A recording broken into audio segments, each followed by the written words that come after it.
Now the difference is that Rex begonias and Rhythomesus begonias, this is a mix I use. This is a mix that works perfectly in those conditions.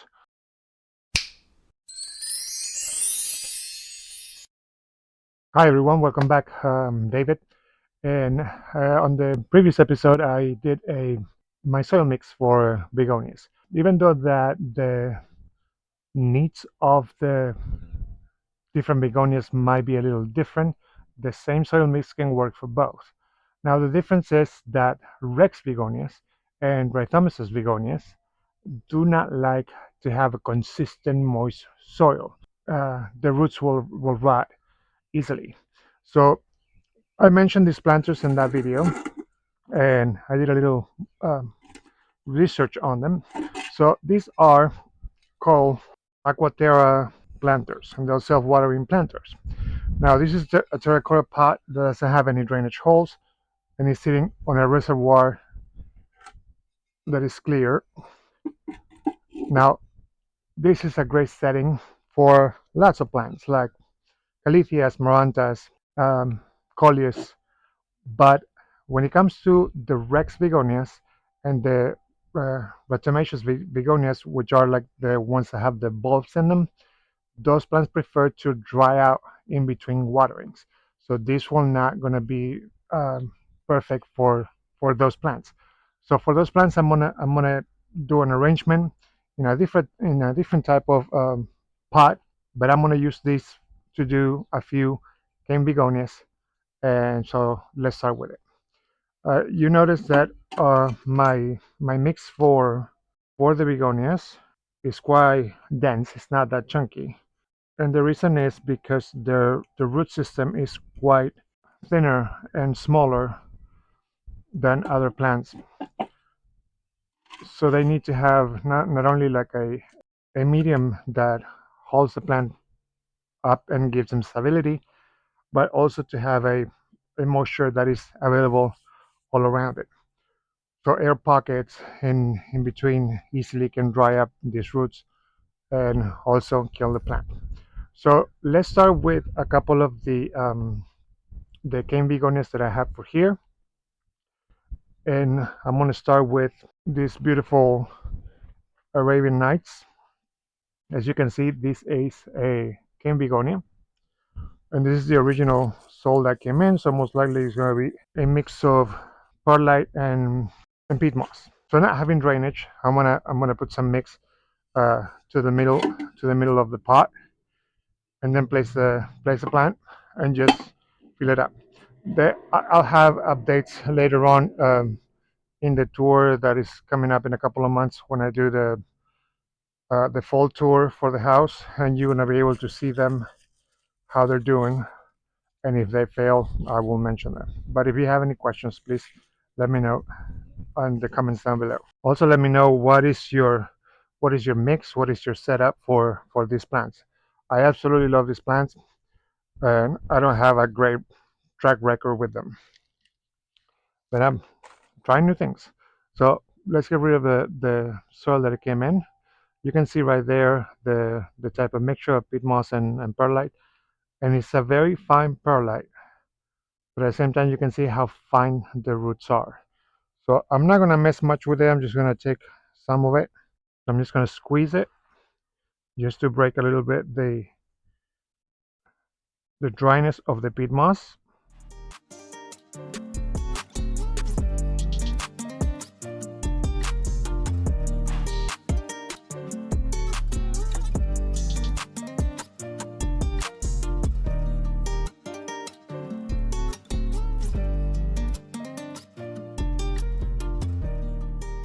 My opinion, begonias are almost like alocasias, which are my other challenge.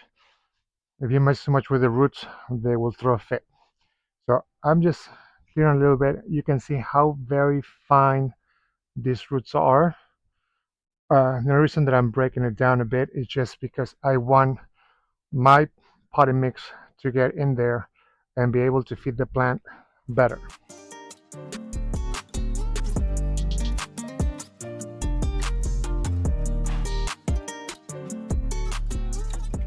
All right, so here's my my begonia mix. I'm gonna add just about half. And this mix already has slow release fertilizer, but something that I want to add for sure to it is the diatomaceous earth. I will add mycorrhizae to it.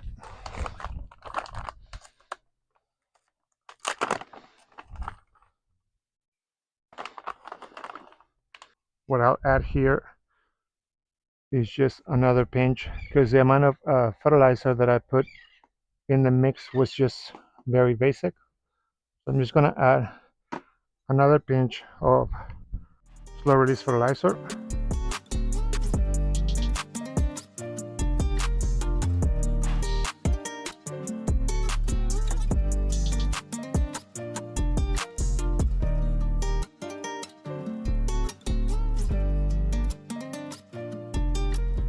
I have this feature in another video. This is a gutter cleaner that you can find in the big box store.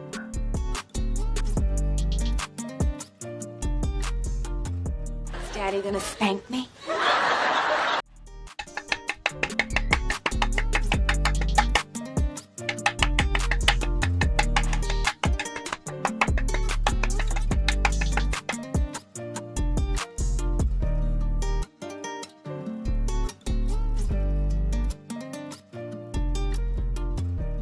Now with that, so you can see right there it's at the right level. And first I'm gonna give it a good water. And after that, after like it's well wet and it's drained out, I'm gonna put nutritious water in here to about a third of the container.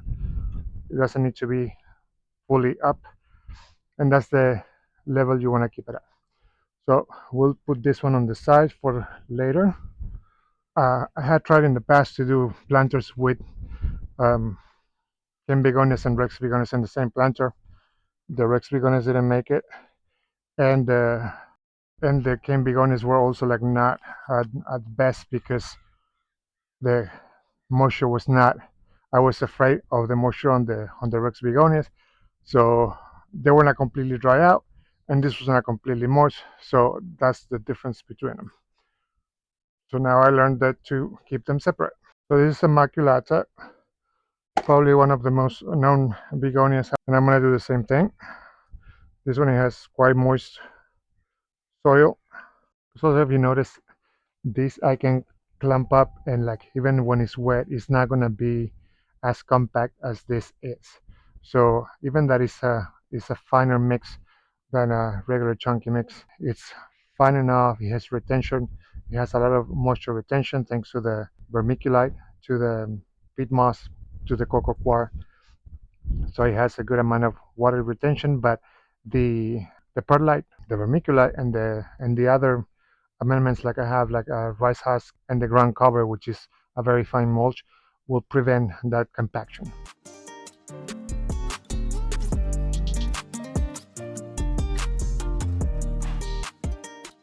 The same thing, I add the diatomaceous earth, or DE, the mycorrhizae, and the slow release fertilizer.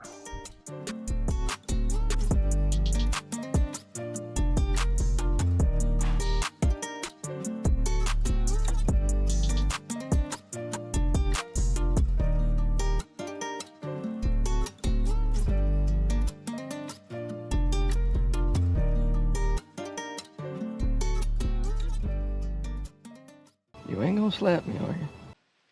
Oh, yes, I am.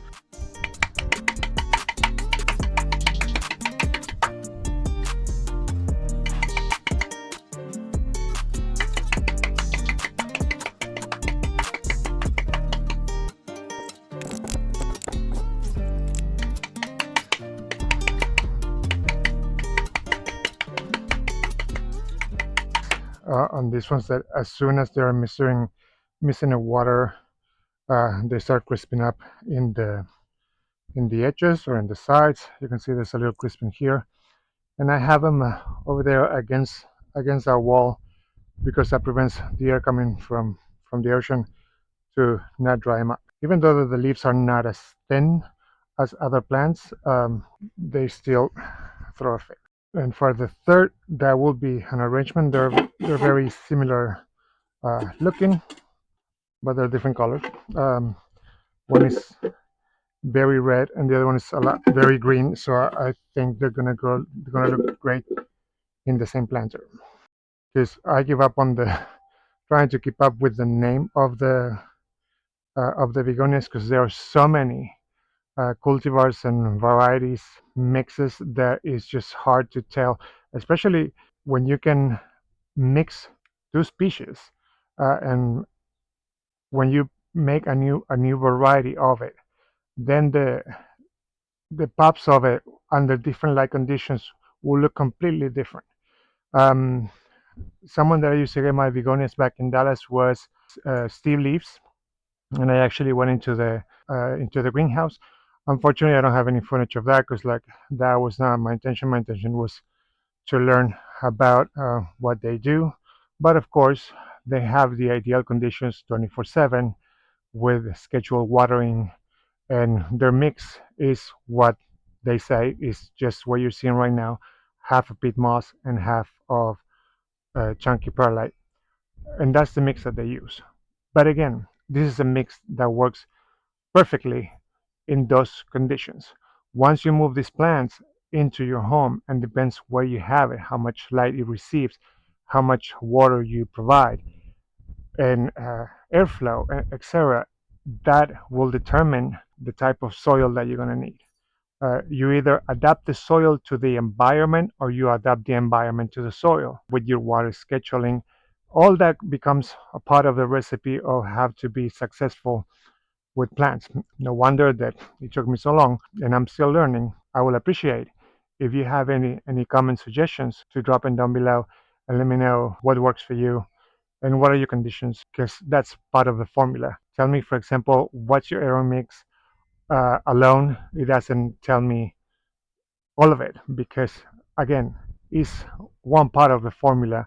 It has to do with everything. So like, drop me a comment with the conditions from the light situation, the airflow, the soil mix, where it's placed, the temperature, all those things become together into a formula that if you adjust that and tweak it out, like especially where you can tweak more than anything is the soil mix. Because sometimes it's hard to tweak the humidity except that you have a greenhouse or that you have a cabinet that the humidity will stay the same all the time. Uh, it's the same with the temperature and the light. So the mixture is one of the things that you can tweak for the environment that you're going to place the plant in. Because I do have cabinets, but they are terrariums.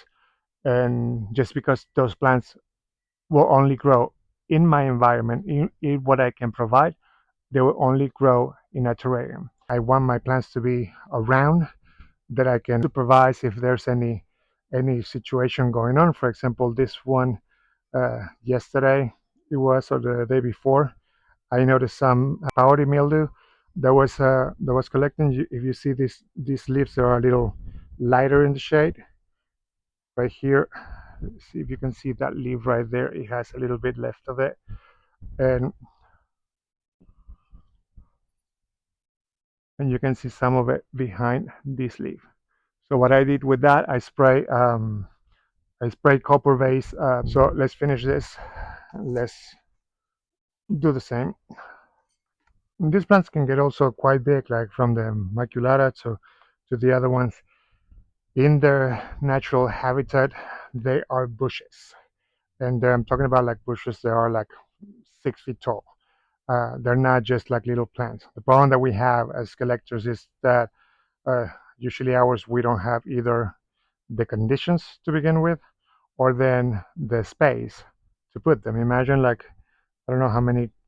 I think I have about 30 begonias. If I try to put them all in the ideal conditions, they will grow also exponentially, and I have no room. But you know, there's nothing worse than not trying. Trying to see like this pattern that I see on this one, like I see it more in the back of the leaf than in front of it. It looks like some, I will guess, I will take a guess and say that it's maybe something like rust.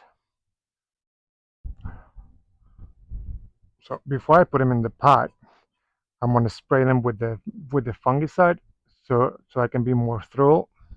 You can take another look of like how fine and brittle this root system is. So let me show you the fungicide, and I have two approaches to it. I'm gonna bring both of them so you can see uh, how I attack it. So these are my two different approaches to fungicide. This is one that I was using and I mentioned before. This is the copper fungicide. If you want to save yourself some money, don't buy this particular one at the box store, because this bottle is about $12 when you can get the concentrate that you can get like possibly like 12 bottles of this for under $30. He's wrong. Okay, so here's the correction. This bottle comes in a concentration of 0.08% of the concentrate, and if you buy the concentrate and dilute it at that same ratio, you will get 6.25 bottles of ready-to-use spray for the amount of the concentrate. It's much cheaper to do it concentrate. So the other one is uh, this one is 2-in-1 for disease and insect control. So this is not only like a fungicide, it's also a pesticide. So I found this extremely effective. For example, when I found like a lot of mealybugs and I don't want to spray the plant with alcohol, uh, this is another approach. Because alcohol is one of the ways that I attack mealybugs. I do half alcohol, half water, sprayed the whole plant, let it sit for 15 minutes, and then rinse it off. But if it's a plant that you don't have access to, like be able to like rinse it off completely, or that it can get the soil can get waterlogged, and you have all these other things in mind, then this is the way that you can do this.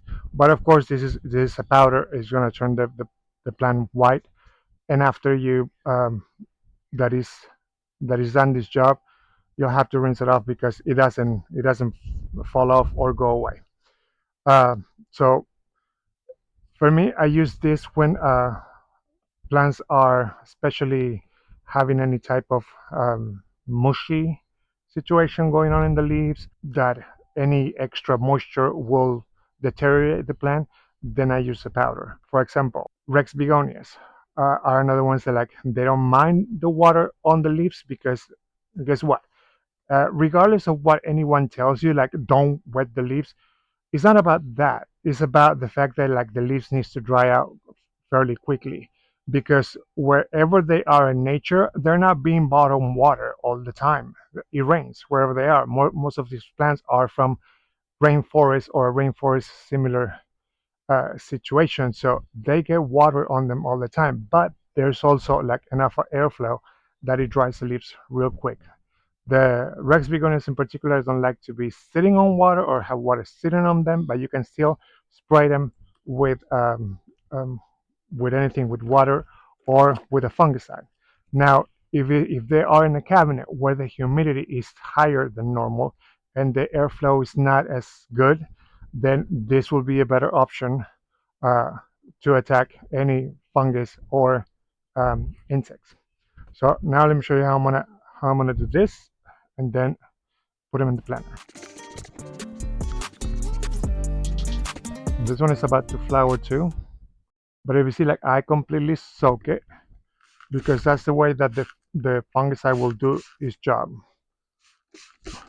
If you just spray it and the fungicide doesn't get to the spore that is attached to the leaf, then that spore will like completely ignore you and keep going with what it's doing. That's another good thing about um, the sulfur, the powder, that you don't need to you don't have to worry about spraying anything around. But this is something that you're gonna do once a week or um, once every 2 weeks if you see that the problem persists. Now you can do as a prevention if you know when this is going to develop, but otherwise I will use it just when you see that there's a problem going on. Okay, so we're going back to the setup.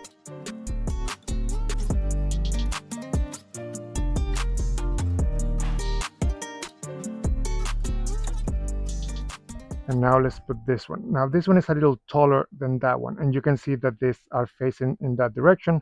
So I'm gonna put this one in the back. And if everything goes well, most likely I'm gonna have to repot this next spring when they uh, are ready to burst again. Because again, these plants, even though that they will be inside, they still suffer like the differences, not so much in humidity, but just in the amount of heat that they get. And they have an internal clock as well. They know when it's summer. They know when it's winter. So unless you have them in a cabinet, that they become um, completely unaware of what's going on because the conditions are always the same, then they will fluctuate between uh, their development in the summer or in the winter. And I can tell you because of the plants that I have, especially outside, and even that the temperature doesn't drop that much, um, they still go through the cycles. So once I have this one fixed to the back, I'm gonna spray this one with.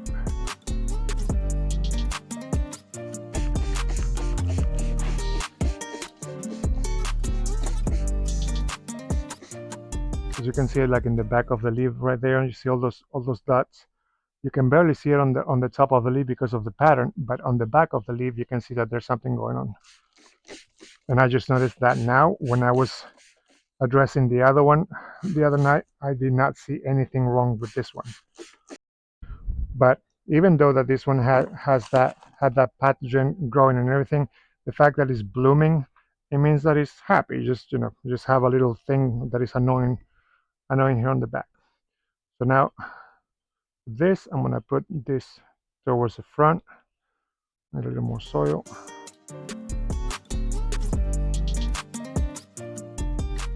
Now because I did already spray them, I don't want to like get them dirty with it because otherwise it will be pointless to have spray them and then get them dirty. I have to wash them again. So right now I'm as blind as you are. I'm just touching around the root bulbs and the side of the pot to see where my soil level is.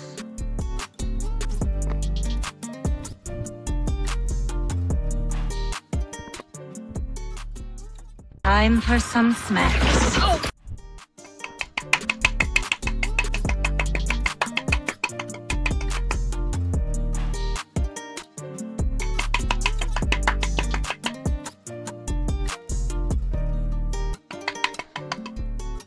The great thing I found about these planters, as I see them, not only the self-watering advantage, but also the fact that they have quite a good amount of room for roots to develop,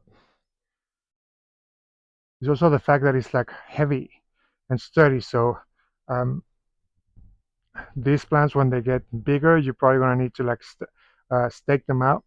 So you have a good amount of soil to put a stake to hold the plant up. On this, I probably not gonna do it just yet, but like it's getting close to have a little bit of support. You see the difference right here. But right now, because of the fungus situation, I wanna keep it like this, so there's airflow in between the leaves, and that doesn't propagate, and I'm able to control that with the copper fungicide. Now, because this one I have spray with the fungicide, I'm gonna be very careful when I water it. I'm gonna use a watering can. The other ones, I water them this morning, so like I sprayed this morning for the salt water. So this one is gonna go inside. I'm deciding if I'm gonna do the others inside or outside. So what's the key now? That because this is gonna go inside, I'm gonna add a little extra to the soil to prevent fungus gnats. Even though the diatomaceous earth does that, it's mixed in the soil in general. But if you add just a little bit of this to the top of it and mix it in the very first half inch or couple of millimeters, this will prevent fungus gnats of laying eggs here. Another way that you can do this, if you want to add a dresser uh, on top of the soil, like let's call it like rocks or some sort of something that is not organic for the fungus gnats to go in. But if you see how little fungus gnats are, you have to have at least about an inch of that material, rocks or pebbles, to prevent that. The problem with that is that when you need to repot the plant, it becomes a mess to separate them, or you just have to like toss them off. All right, so with this in place, I'm gonna make sure that like the plants are secure. And again, blind, just with my fingers, mixing those mosquito bits into the soil. Let's water them and let's add the nutritious water to it. This is it for this episode. Stay tuned for the next episode, because in the next episode I'm gonna do the bigger, taller cane begonias, and I'm doing the Rex begonias. So there's a lot more begonias to come. So stay tuned for that. Please subscribe, um, comment, and share. It means the world to me. Drop a like, and I will talk to you soon. Bye.